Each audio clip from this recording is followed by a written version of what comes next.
ఈ సమస్యను డిస్కస్ చేయకుండా ఏకపక్షంగా అలా అనడం అనేదానికి నేను వ్యతిరేకం. అందుకు నేను ఆ మీటింగ్లకు వెళ్ళలేదు. సార్, మీరు ఇప్పుడు థియేటర్స్ మీద మీకుండే సింపతి మీకుంది, మీరు ఇప్పుడే చెప్పారు.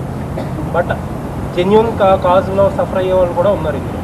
మొత్తం అదంతా సైడ్ ట్రాక్ అయిపోయి ఇప్పుడు మొత్తం పవన్ కళ్యాణ్ గారి చుట్టూరు, హరిహర వీరమణి చుట్టూరు తిరుగుతుంది. ఇన్ఫాక్ట్ ఆ ఇష్యూ లేకపోతే మీరు బయటకు వచ్చేవారు కాదేమో.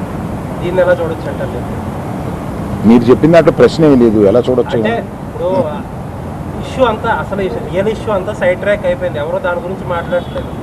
ఇప్పుడు మొత్తం మాట్లాడేదంతా హరిహర. అది మీ అభిప్రాయం అయితే ఇక్కడికి వచ్చి చెప్పండి.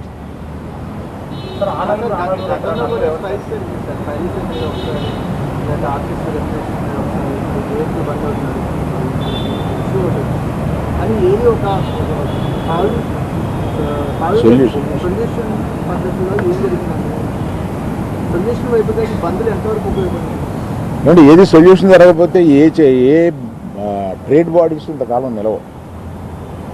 ఇంతకాలం నిలవడానికి ట్రేడ్ బాడీస్ మన ఛాంబర్ పెట్టి 40-45 సంవత్సరాలు అవుతుందండి. ఇంకా పైన ఉందండి, నాకు కరెక్ట్గా తెలియదు. ఈ ట్రేడ్ బాడీలో కూర్చుని చాలా సమస్యలు పరిష్కరిస్తూ ఉంటాం. అవును,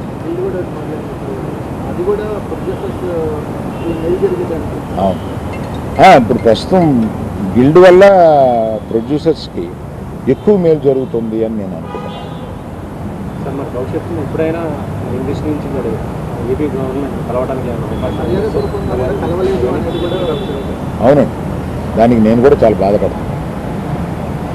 జరిగే అవకాశం. థ్యాంక్ యూ అండి.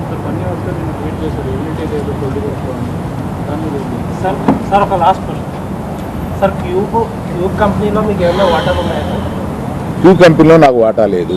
క్యూబ్ మీ చేతుల్లో, యూఎఫ్ఓ సురేష్ బాబు గారి చేతుల్లో ఉంది. అందుకనే థియేటర్స్ కొంచెం సఫర్ అవుతున్నాయి బయట ఒక టాక్. యూఎఫ్ఓ సురేష్ బాబు గారి చేతిలో లేదు.